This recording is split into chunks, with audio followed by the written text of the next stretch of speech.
to the mothers, fathers, siblings, relatives, and friends of those who lost their lives, my deepest sympathies and condolences to you all. Equally, to the many others who are injured and recuperating, I wish them quick recovery. The government of Kenya will support all those who've lost their lives and those who've been injured. Despite all this, as a nation, we are finally discussing issues. We are not discussing tribes, personalities, or political formations, but rather we are discussing issues that affect each and every one of us. Issues of taxation, debt, budget, corruption, the cost of living, unemployment, and opportunities for all Kenyans, especially our young people. If you go back on my Twitter account, I made a commitment to the country in 2019-2020 that the conversation in Kenya is going to change. It is not going to be about personalities. It is not going to be about positions. It is not going to be about tribes. It is going to be about issues. Today, that situation is true, that we are having a conversation about issues in our country. We must all be proud of ourselves that we have managed to elevate the debate in our country to the level of issues that affect all of us. I am very happy that we are having a conversation about jobs for our young people, about opportunities for business, about manufacturing, about taxation, about debt, and all the other things that are important to all of us. I make this statement to highlight the actions taken in response to the overwhelming public feedback in the recent days, and to fulfill my commitment to continuously and effectively listen to the people of Kenya, and to underscore my intention to always take public contributions in good faith, applying them to enrich policy making, governance, and government programs. Public debt is and continues to be a major point of engagement and conversation in Kenya.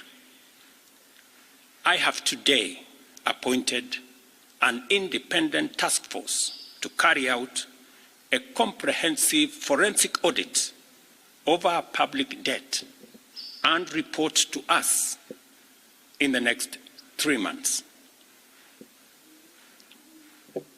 This audit will provide the people of Kenya with clarity on the extent and nature of our debt, how public resources have been expended, and will also recommend proposals for managing our public debt in a manner that is sustainable and does not burden future generations. The consequence of withdrawing the finance bill is the reduction of our revenue targets by 346 billion. Over the last few days, our Treasury team has been assessing the adverse impact of either reducing the budget by 346 billion in full, or borrowing the 346 billion in full. And cutting the entire amount in our assessment would significantly and drastically affect the delivery of critical government services, while borrowing the whole amount in full will occasion a fiscal deficit by a margin that would have significant repercussions on many sectors, including our exchange rates and interest rates. We have since, after extensive consultations, struck a middle ground, and we will be proposing to the National Assembly a budget cut of not the entire 346, but a budget cut of 177 billion, and borrowing the difference. Whatever we are going to borrow, the difference, will increase our fiscal deficit from what I intended to be 3.3% of our GDP. It will now go up to 4.6% of GDP, still lower than last year, and will be used to fund some of our critical government services. We will use the money that we will borrow to protect funding for some of the critical areas that the people of Kenya have asked me to protect. They include hiring of junior secondary school teachers and medical interns, funding the milk stabilization program for our dairy farmers, reviving our stalled road projects that are in many parts of Kenya, retaining the fertilizer subsidy program that has helped us manage our cost of living, settling the debt owed to farmers in our coffee sector, capitalizing the coffee cherry fund to support our farmers in that sector, enabling public-owned sugar mills to pay outstanding debts to sugarcane farmers for their deliveries, additional funding for higher education, new funding model that was in our plan will now receive additional funding, settling arrears owed to counties, settling arrears for NGCDF, and settling arrears for our pensions.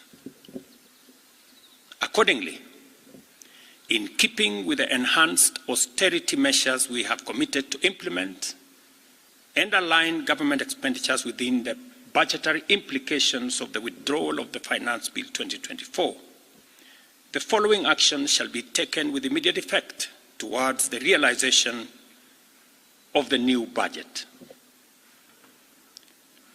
47 state corporations with overlapping and duplicating functions will be dissolved, resulting in the elimination of their operational and maintenance costs, and their functions will be integrated into the respective line ministries.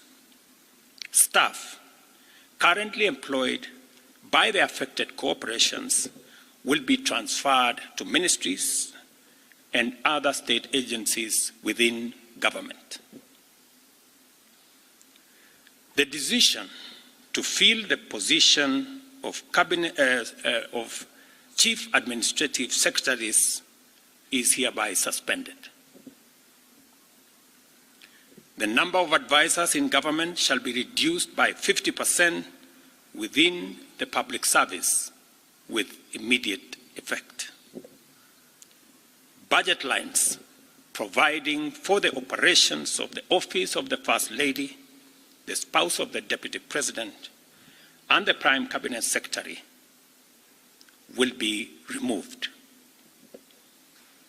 Similarly, the budget provisions for confidential budgets in various executive offices, including my own office, have been removed, and the budget for renovations across government reduced by 50%. Henceforth, public servants who attain the retirement age of 60 shall be required to immediately proceed on retirement with no extensions to their tenure of service whatsoever. The purchase of new motor vehicles by the government is suspended for 12 months, except for security agencies, while a new policy on transport for public officers will be developed. All non-essential travel by state and public officers is hereby suspended. No state officer or public servant shall participate in public contributions or harambees going forward.